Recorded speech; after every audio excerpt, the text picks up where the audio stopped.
Hey guys, welcome back to my channel. My name is Jazz.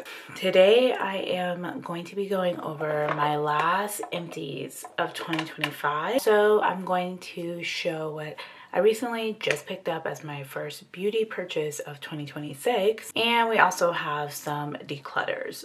So let's get into it. Starting out with the things that I just picked up from Ulta.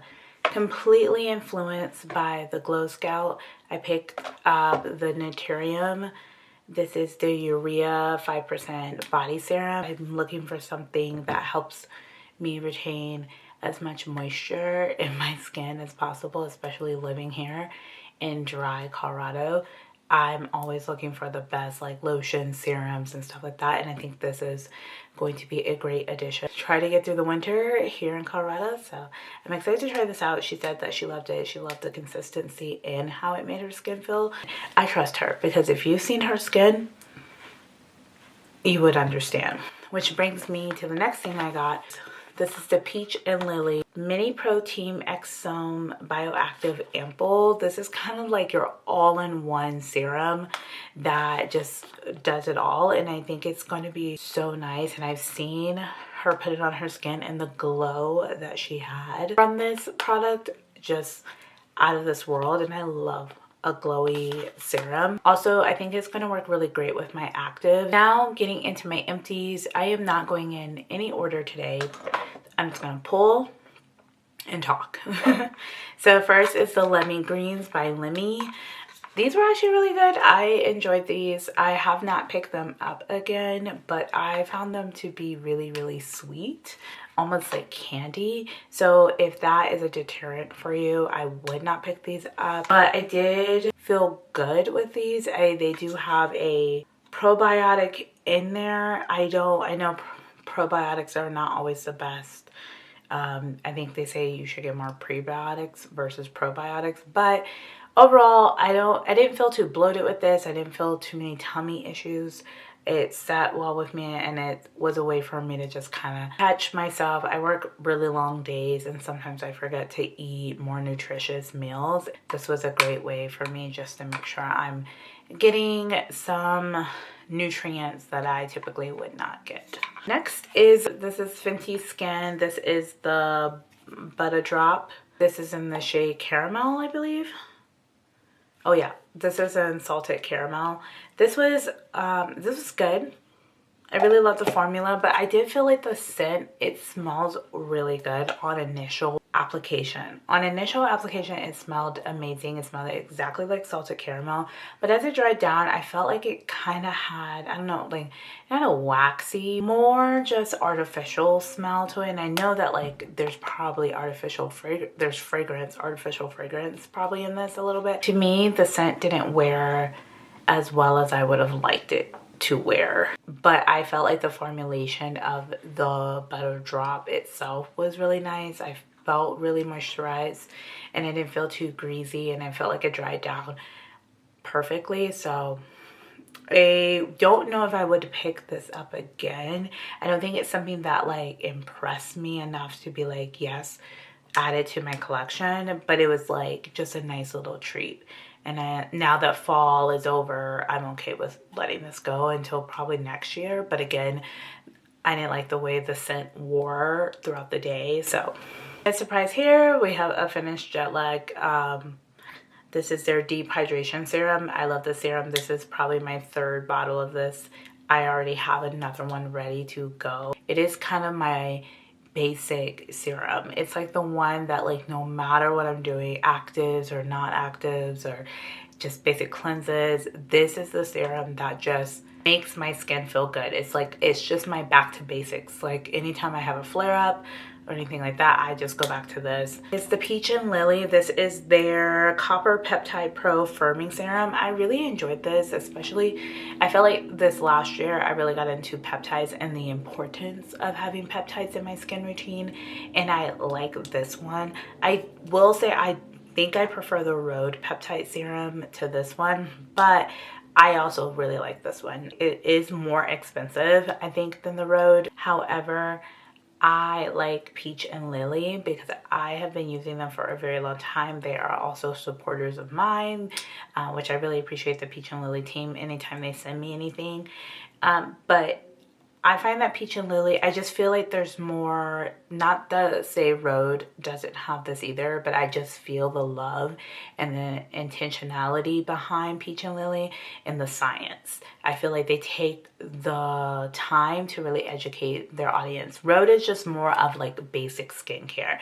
Like Rhode is just very like, not necessarily innovative, but just very much like safe. Peach and Lilly is innovative, but also safe. And that's why I will always stick with them. But I do want to try some other peptides, serums out there to see which one is my favorite. But if anything, I would always come back to this one. I finished the Isntree Hyaluronic Acid Daily Sun Gel. I used to love this. This was like probably one of my top favorite sun screens for like at least a year and a half. However, I just made the switch to the Joseon screen, and I'm sorry, but that one just like outweighs this one. I like the feel of a soft cashmere, and the Joseon does that. This one is more glowy, watery. It is again called the Hyaluronic Acid Daily Sun Gel, so it is more of the watery type of texture, but I used to love that, but now I think I do like more of a creamier sunscreen versus a watery jelly sunscreen. One that hasn't done me wrong, and so it's one that I can put in the rotation of buying when I run out of my favorite. Finish a Vieve concealer. This is in the shade Deep 2. This is their Modern Radiance concealer. So good. One of my favorite concealers. NARS Natural Radiant is probably my top concealer. It's just the one that like I've been using for a while, and it always performs consistently the way I want. But this is second because this is one that I can use every day, and I feel like you can use it on light makeup days as well as full coverage days. It's just so good. Honestly, all of Vieve's and complexion products are just bangers. Like, I don't know, like Jamie Genevieve just like has a way with like formulating these products and like putting them out there on market and just like meeting a need that you didn't even think. I find this to be not only a lot of coverage, but also very hydrating and a little bit glowy under, but not like I'm like pearlescent. I just like it's glowy because it's hydrated, but also you have that coverage there, and it just blends out so beautifully. So I've already replaced it, which Vieve is right now currently really hard for me to get, just because of the duties to pay for them to be shipped here.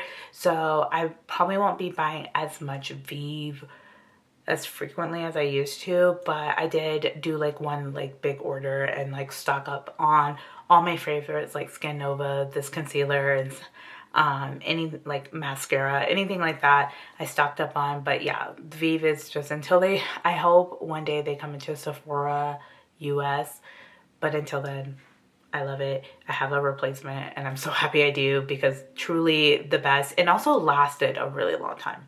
Lasted a really long time. Last empty is the CYKLAR. This is Sacred Santal Vitamin C Body Oil. I use body oil all year round. This is just the best. I love it so much. It smells so grounding. I just really love this, and it pairs a lot with a lot of the fragrances that I tend to wear, and the scent of this lasts all day on you. Like I'm putting on like a hoodie from like a week ago and it still smells like this. Like, it's just so good and so nice, and I feel like it's pretty affordable for a oil. Like, it's within like the $30 price range, and I feel like for good oils that's usually where I end up, is like in the 30s, and I felt like it lasted really long. I do hate when I buy a good oil and it doesn't last very long. This one I felt like, because you get such a good spread of the oil, there are some oils that are like a little too thick and it takes a lot of product and a lot of work to spread it, and that is a huge thing for me. And this is like the perfect mixture of a thick but then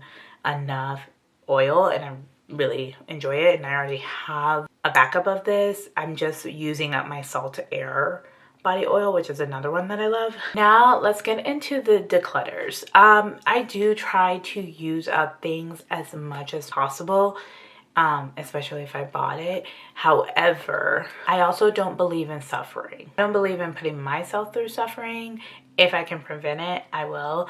And these are the products that I no longer choose to suffer through. There are some that are just too old to even do anything with. KVD tattoo pencil liners. These were great, I think, when they came out. These were sent to me, and I think I really liked the brown one. It was like a shimmery brown, but these are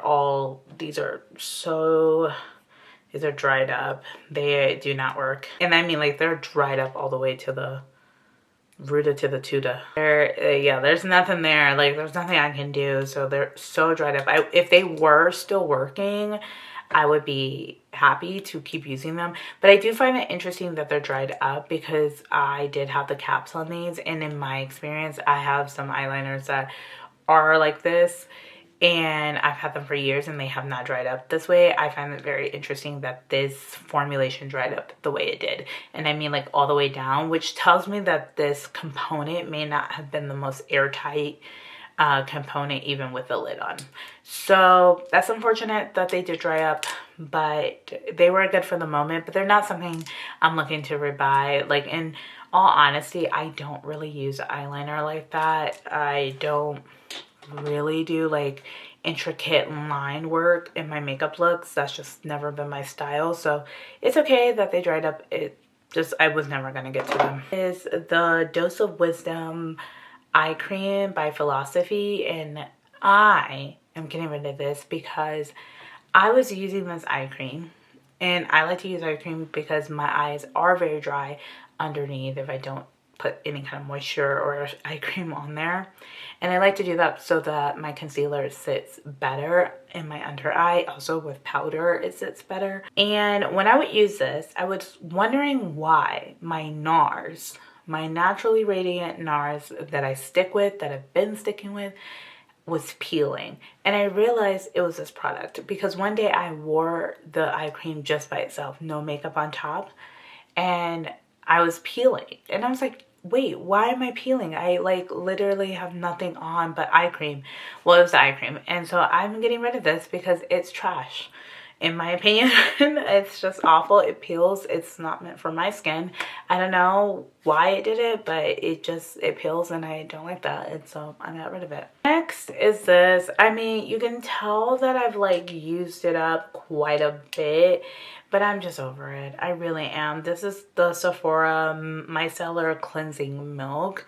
This is just a hot mess. This is a hot mess. Like, it is thick. I can like show you. Like, it's thick like a milk, but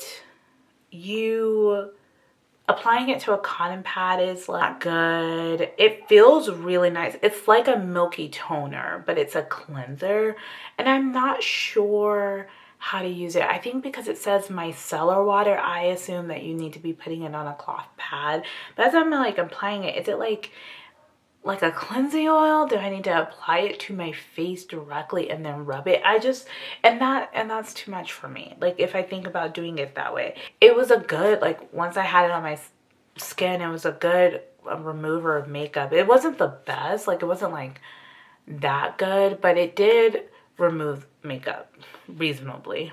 I just find that like that consistency doesn't really work with the way I like to use my micellar water, which is on a cotton pad, and putting that to my face. That just seems like something you should be putting in your hands, rubbing, and then like applying it kind of like a cleansing oil, but it's not a cleansing oil, it's a cleansing milk. It does leave your skin really soft. That was like the one thing I really liked about it, is like how soft my skin felt after. But I just have it's a consistency problem. Like, I don't think this really works for like a micellar type of situation. I just don't like that. And then lastly, we have the Fenty Beauty Ease Drop Blur and Smooth Skin Tint. This is just not my shade.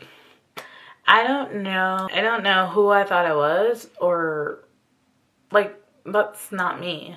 Maybe that was me at a different time, but it's so red. I don't think it is me at all. Like, I think I just made it work, but it never was me. Like it just like isn't the right color for me. It's just so red. Sometimes when I put it on and I was seeing it in different lighting, I just like realized that I was like, okay, I'm kind of looking like a little bit of a Oompa Loompa on my skin, and I don't want to look like a Oompa Loompa. So when I get rid of it, I have like better that I have the Ampoule foundation sticks, and that just like works better. I did use up quite a bit of this. There's not much left. I think like maybe this much. So I did use this for a very long time, but it match is just not that great. And I was in the shade 20. I don't know what shade I need now, but I didn't really care for like the formulation of it, because compared to the Ampoule, where I feel like that product just like blends and moves, I felt like wherever I put that Fenty, wherever I swiped it at, it stayed there, and I really had to tug to blend it out, and I didn't like that. So that's why I'm just over it, and it's decluttered. That was everything that I used up. That was like the last like little bit of 2025 and a little bit of what I'm bringing into 2026. So yeah, if you like this video, make sure you click like and subscribe, and I will see you in the next one. Bye.